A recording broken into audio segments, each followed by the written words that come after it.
السلام علیکم ورحمۃ اللہ وبرکاتہ. بسم اللہ الرحمن الرحیم. زما ګرانو قدرمنو عزتمندو مسلمانانو ورونو، دا یو ویډیو زه تاسو ته ښیم دا وګورئ.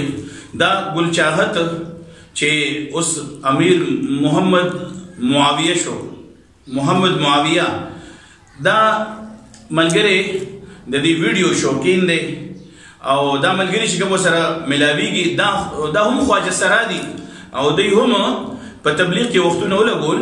نو دا غي نه پس د تشکیلونو کې ګرځي، سیروزو کې ګرځي، یو بل سره ملاویږي، نو یو بل سره ملاویږي، یو بل تندیخ کولوي. نو دا باسي ملګری زه ډېر افسوس سره وایم چې د دې د هلې ځلې ما ټیک کې او ماته راولېږي چې دا وګوره دین اوس دی بې شرمو د پاتې شو. نو زه هغه ملګرو په خدمت کې درخواست کوم چې دا تاسو دا تنقیدونه کوئ. دا معاویه ګل چاهت چې و د به د زنا اډې چلولې، د به د عیاشۍ اډې چلولې، د به د فحاشۍ اډې چلولې، د به هغه کارونه کول چې هغه زموږ په مذهب کې د سره ناروا نه دي. په خپله خو هم غرقه تباهو، خو نور مسلمانان هم تباه کول، بربادول. اوس د هغه ژوند نه الله جل جلاله دله توبه ور نصیب کا.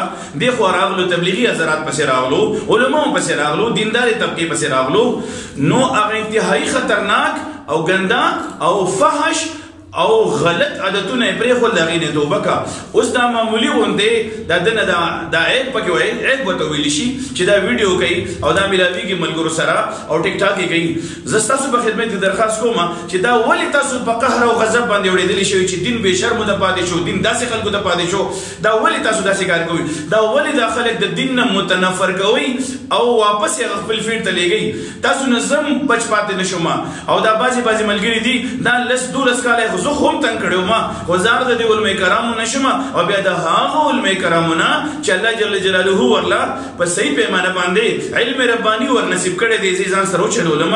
نو تاسو دا خلک نه معاف کوئ، مهرباني وکړئ، خدای ته وګورئ. د خلکو دا تنقیدونه په خلکو باندې دا لان تان پرېږدئ، د خلکو دا حوصلې اوچتې کوئ چې دین طرف ته راشي، نه چې د دین نه متنفر کوئ. دا خلکو په خدمت کې زه لاسونه درته جوړه کوم او منت ته کوم.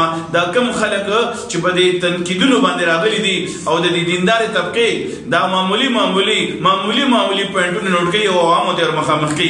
دې ته وایم چې کلار شي، د خدای نه ویریږئ او د امت مخکې په توړ پوړ کې روان دي. دا خلک دین طرف ته راتلو ته پرېږدئ چې الله جل جلاله د هدایت د هواګانې عام کړي.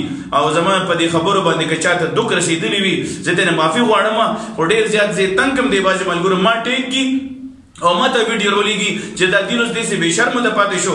نو دا دین ته خو هم د دین څه ټیکهدار خو نه یې که نه، ته ولې د خلکو د عیبونه لټې؟ ته خلکو باندې ولې تنقیدونه کوې؟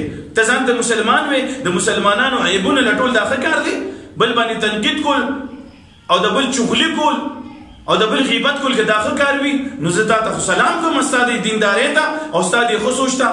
که زمانه څوک خفه شوي د هغې نه معافي غواړم، خو مهرباني وکړئ د خلکو نه وکلار شئ، خپل ځان ټیک کړئ، خپل ځان ټیک کړئ، انشاءالله دا ټول عوام به ټیک شي.